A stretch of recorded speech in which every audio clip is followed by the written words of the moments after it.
नमस्ते। इनसाइड भारत में आपका स्वागत है, जहां हम भारत की पहचान और विविधता की गहराइयों में उतरते हैं। आज हम चर्चा करेंगे पश्चिम बंगाल पर।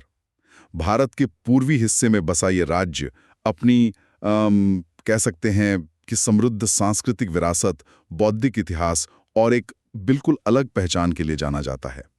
आज की चर्चा में हम बंगाल के इतिहास की परतों को खोलेंगे, इसकी ज्योग्राफिकल डाइवर्सिटी को देखेंगे, यहाँ की अनोखी संस्कृति, अर्थव्यवस्था और हाँ, आज के दौर के कुछ अहम पहलुओं को समझने की कोशिश करेंगे।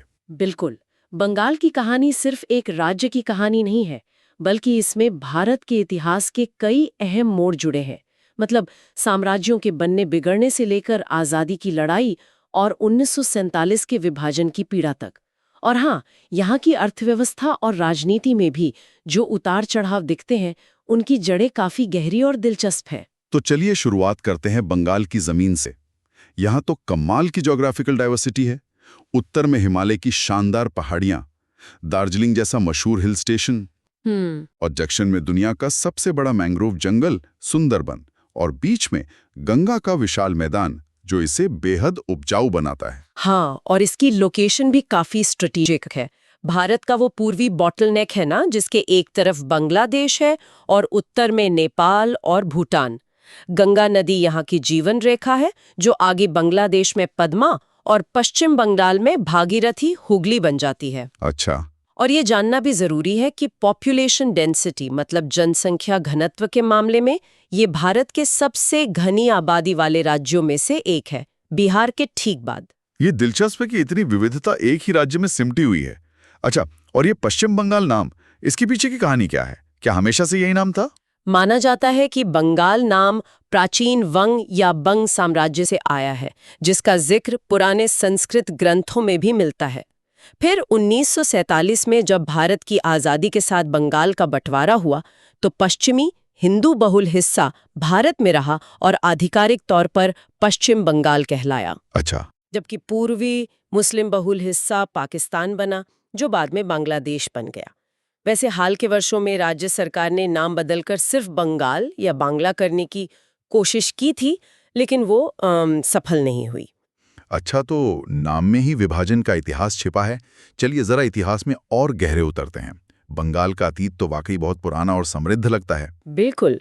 प्राचीन काल में यहाँ वंग, पुंड, गौड़ जैसे कई जनपद थे। मौर्य और गुप्त साम्राज्य का भी एक अहम हिस्सा रहा। फिर पाल वंश का शासन आया, जिन्होंने करीब 400 साल राज किया और बौद्ध धर्म को खूब बढ़ावा दिया। उनके बाद हिंदू सेन वंश का शासन रहा। गौड़ जैसी राजधानियां और विक्रमशिला जैसे विश्वविद्यालय उस दौर की बौद्धिक उन्नति का सबूत है। और फिर मध्यकाल, सुना है तब बंगाल व्यापार का एक बड़ा केंद्र बन गया था। मुगल सल्तनत के समय तो इसे यूरोपीय लोग अक्सर ट्रेड करने के लिए सबसे अमीर देश कहते थे। इस्लाम का प्रसार भी इसी दौर में हुआ। और फिर आया अंग्रेजों का दौर।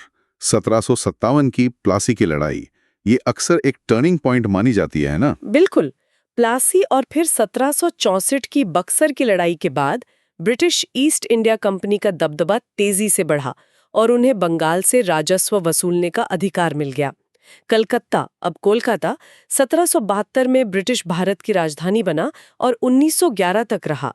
ये एक बहुत बड़ा बदलाव था। और इसी दौर ने बंगाल पुनर्जागरण यानी बंगाल रेनेसेंस को भी जन्म दिया।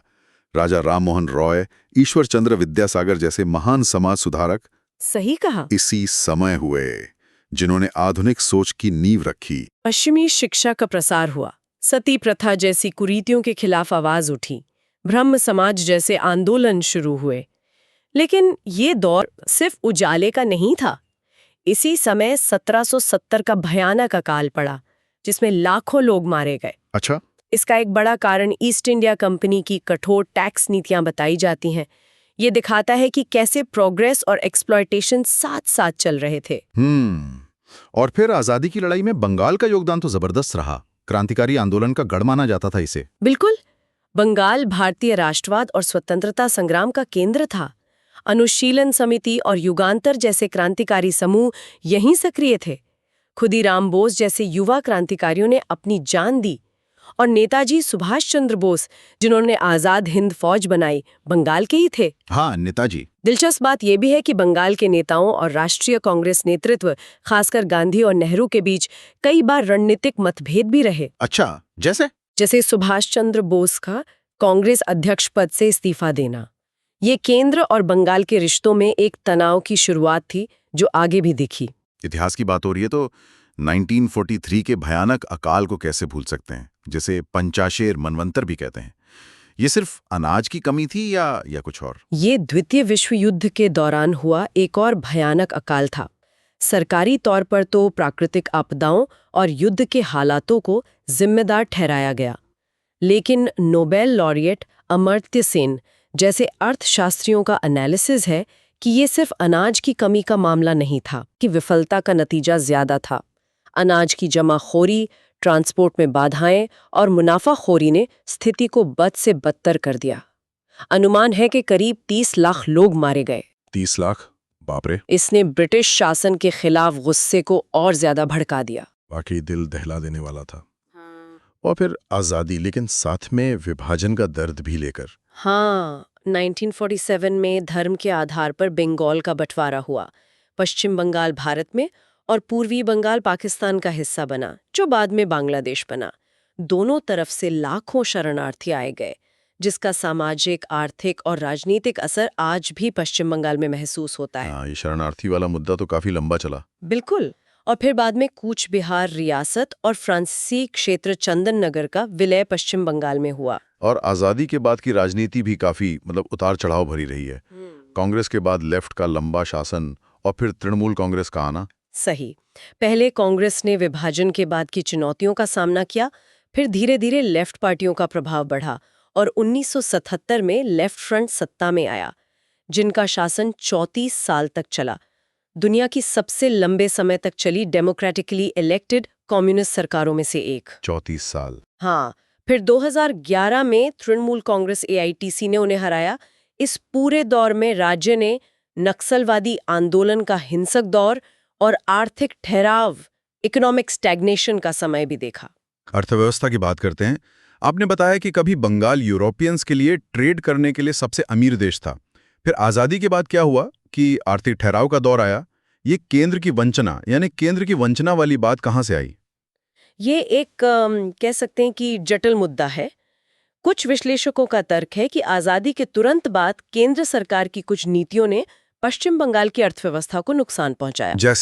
जैसे जूट एक्सपोर्ट ड्यूटी में राज्य का हिस्सा घटा देना, जबकि जूट बंगाल की मुख्य नकदी फसल थी, या इनकम टैक्स पूल में बंगाल का हिस्सा कम कर देना, जबकि वो बॉम्बे अब मुंबई के बराबर टैक्स दे रहा था। यानी संसाधनों के बंटवारे को लेकर शुरुआत से ही कुछ तनाव था। हाँ, ऐसा कहा जा सकता है। तत्कालीन मुख्यमंत्री बिधान चंद्र रॉय ने भी इन नीतियों का विरोध करते हुए नेहरू और पटेल को चिट्ठियां लिखी थीं। एक और बड़ी नीति थी 1956 की फ्रेट इक्वलाइजेशन पॉलिसी। हाँ, ये क्या थी? इसका मतलब था कि देश में कहीं भी फैक्ट्री लगाने के लिए कोयला, स्टील जैसे जरूरी चीजों की ढुलाई का रेट एक समान होगा। सुनने में तो ये बराबरी लाने वाली नीति लगती है। हाँ। फिर बंगाल को नुकसान कैसे हुआ?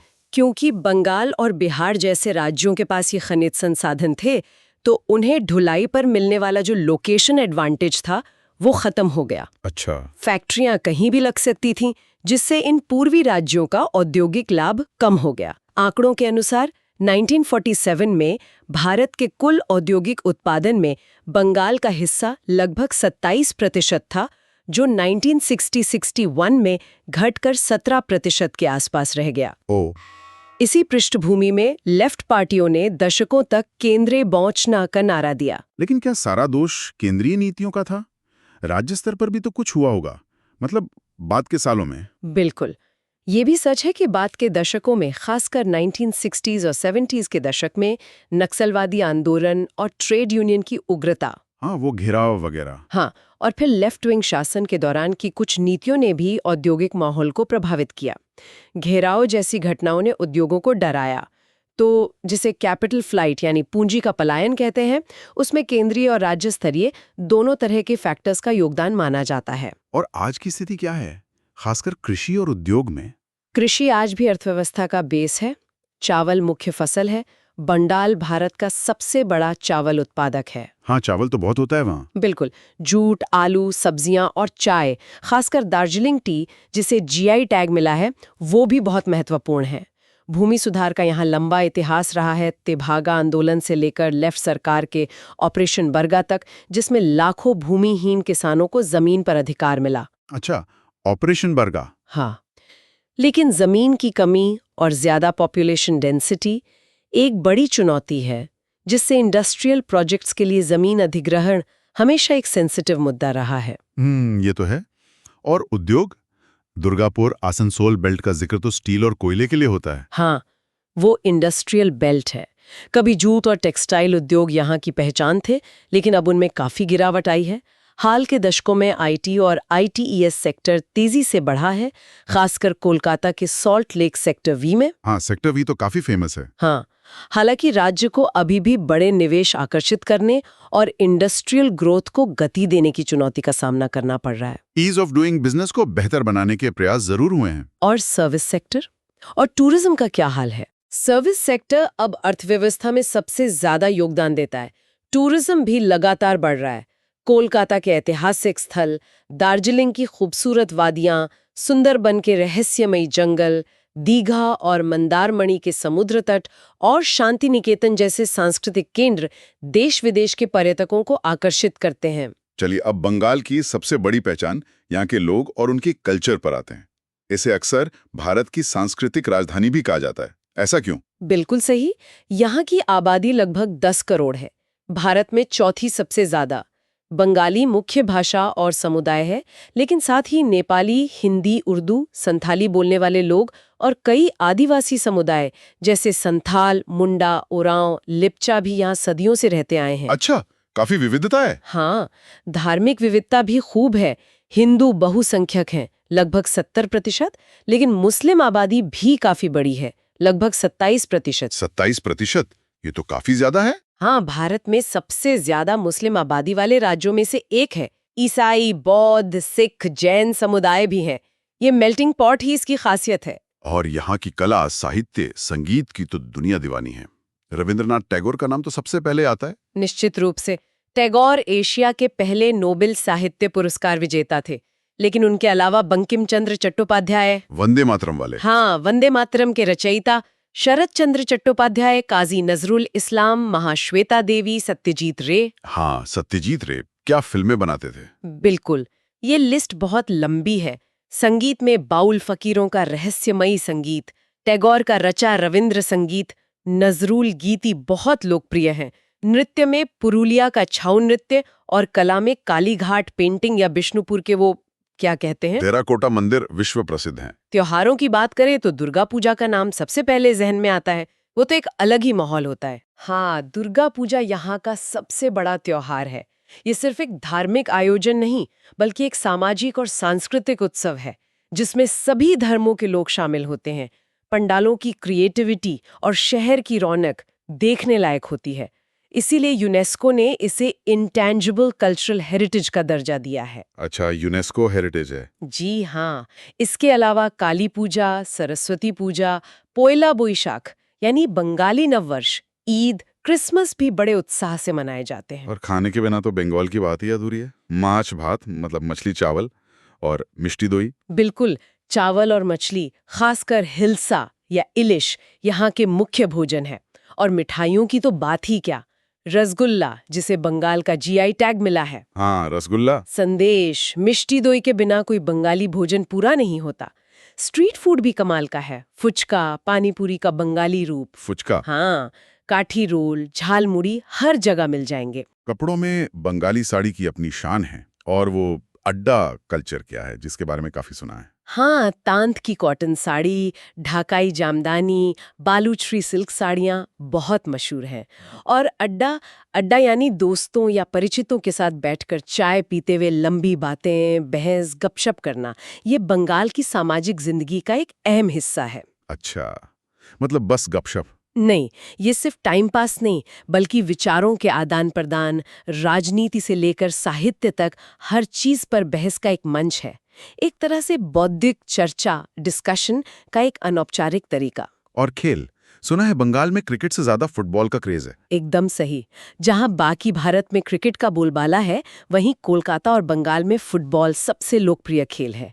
यहाँ के दो पुराने क्लब मोहन बगान और ईस्ट बंगाल के बीच की प्रतिद्वंदिता लेजेंडरी है। हाँ, वो तो सुना है। उनके मैच वाले दिन तो शहर जैसे दो हिस्सों में बंट जाता है। गजब का जुनून है। अब जरा राजनीति और समकालीन मुद्दों पर आते हैं। बंगाल की राजनीति हमेशा से काफी वॉलेटाइल और चर्चा में रही है। हाँ, जैसा हमने पहले जिक्र किया, लंबे लेफ्ट शासन के बाद 2011 में तृणमूल कांग्रेस AITC का उदय हुआ। हाल के वर्षों में भारतीय जनता पार्टी BJP भी एक प्रमुख राजनीतिक ताकत बनकर उभरी है।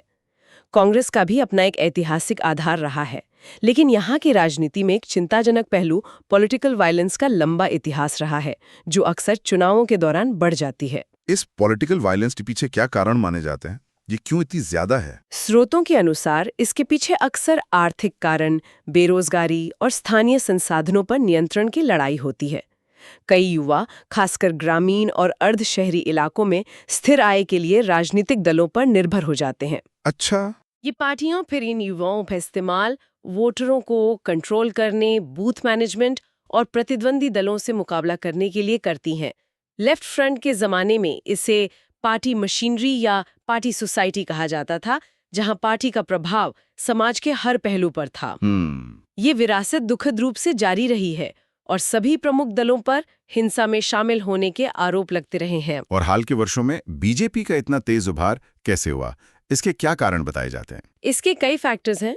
एक तो राष्ट्रीय स्तर पर हिंदुत्व की राजनीति का प्रभाव, दूसरा AITC शासन के खिलाफ एंटी इनकम्बेंसी, मतलब सरकार के खिलाफ नाराजगी। हाँ, जिसमें भ्रष्टाचार के आरोप जैसे कटमनी यानी कथित जबरन वसूली और जमीनी स्तर पर पार्टी नेताओं की मनमानी की शिकायतें शामिल हैं। अच्छा, कटमनी। तीसरा, और ये काफी महत्वपूर्ण है, लेफ्ट पार्टियों के वोटों का एक बड़ा हिस्सा BJP की तरफ शिफ्ट होना। ओह, लेफ्ट का वोट बीजेपी को। जानते हैं कि AITC ने सत्ता में आने के बाद लेफ्ट कार्यकर्ताओं पर काफी सख्ती की, जिससे कई लेफ्ट समर्थक सुरक्षा या विकल्प की तलाश में BJP में शामिल हो गए। और मुस्लिम वोटों का मुद्दा बंगाल की राजनीति में कितना अहम है, वो 27% वाली बात। हाँ, बंगाल में लगभग 27-30% मुस्लिम आबादी है, जो चुनावी नतीजों पर बड़ा असर डाल सकती है। पिछले कुछ सालों में इस वोट बैंक को लेकर काफी राजनीतिक खींचतान हुई है। एक तरफ AITC पर मुस्लिम अपीजमेंट यानी तुष्टीकरण के आरोप लगते रहे, जिसका इस्तेमाल BJP ने हिंदू वोटों को एकजुट करने के लिए किया। दूसरी तरफ हाल में अब्बास सिद्दीकी जैसे मुस्लिम धर्मगुरुओं ने अपनी पार्टी ISF बनाकर चुनाव लड़ा, जिससे मुस्लिम वोटों के बंटने की संभावना बनी, जिसका सीधा असर AITC पर पड़ सकता है। तो ये एक बहुत ही कॉम्प्लेक्स डायनामिक है। तो आज बंगाल के सामने मुख्य चुनौतियां क्या हैं? आगे का रास्ता कैसा दिखता है? तर इंडस्ट्रियल सेक्टर में निवेश लाना और युवाओं के लिए रोजगार पैदा करना एक बड़ी चुनौती है। बेहतर इंफ्रास्ट्रक्चर खासकर ग्रामीण इलाकों में जरूरी है। पॉलिटिकल वायलेंस की पुरानी समस्या से निपटना और एक शांतिपूर्ण राजनीतिक माहौल बनाना अहम है। और पर्यावरण, सुंदरबन वगैरह? हाँ, पर्यावरण से जुड़ी चिंताएं भी गंभीर हैं, जैसे सुंदरबन डेल्टा पर क्लाइमेट चेंज का बढ़ता असर और कई जिलों में पीने के पानी में आर्सेनिक की मौजूदगी एक बड़ी हेल्थ क्राइसिस है। आज की इस पूरी चर्चा से एक बात तो साफ उमड़ कर आती है, बंगाल का अपने इतिहास, अपनी संस्कृति और अपनी पहचान को लेकर एक गहरा भावनात्मक लगाव है, एक तरह का गौरव भी। हाँ, बिल्कुल। और साथ ही हमने ये भी देखा कि कैसे बंगाल के आर्थिक और राजनीतिक इतिहास में केंद्र और राज्य के बीच के संबंधों का तनाव, ये सेंटर स्टेट डायनामिक एक लगातार बना रहने वाला मुद्दा रहा है। हाँ, वो शुरू से। हाँ, चाहे वो आज़ादी के तुरंत बाद BC रॉय द्वारा उठाई गई आर्थिक नीतियां हों, लेफ्ट का केंद्रीय वंचना का नारा हो, या आज के राजनीतिक मुद्दे। ये सोचने वाली बात है कि कैसे ये पुरानी रस्साकशी आज भी बंगाल की राजनीति और विकास को प्रभावित करती है, खासकर जब हम भारत के फेडरल स्ट्रक्चर और राज्यों के बीच संसाधनों के बंटवारे पर राष्ट्रीय स्तर पर बहस करते हैं। ये दिखाता है कि इतिहास कैसे वर्तमान को लगातार आकार देता रहता है। ठीक है, तो उम्मीद है आज की चर्चा पसंद आई होगी। ऐसी ही और चर्चाओं के लिए हमारे चैनल को सब्सक्राइब करें। धन्यवाद। जय हिंद।